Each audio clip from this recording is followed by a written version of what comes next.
हम लक्ष्मी चौधरी अपने सब गोटे के गोड़ लागे छी और रामनवमी के शुभ अवसर पर अपने सब गोटे के समक्ष आई हम एकटा राम जन्म सोहर लऽ कऽ उपस्थित भेल छी। एहि गीतक रचना हम स्वयं केने छी।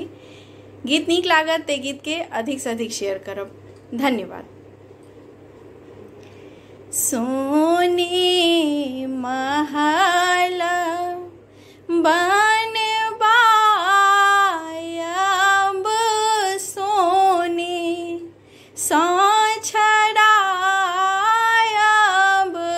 रे ललना रे रूपे के पलना लगायब राम के झुलायब रे ललना रे रूपे के पलना लगायब राम के झुलायब रे पलना में घूंघरू लगायब सुमरी गीत गायब रे ललना रे लाली मखमलिया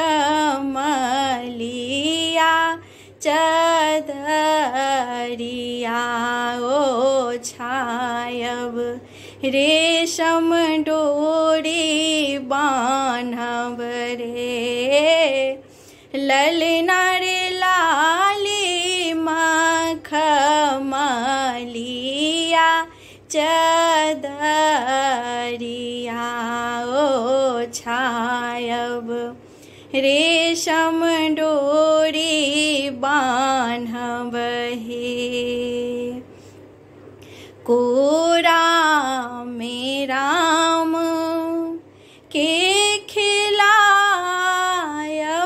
सुमरी गीत गायब रे ललना रे रची रची सोहर गायब रानी के सुनायब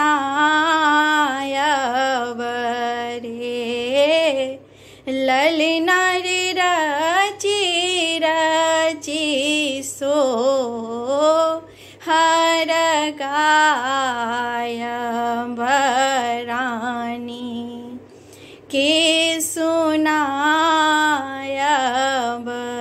हे। धन्यवाद।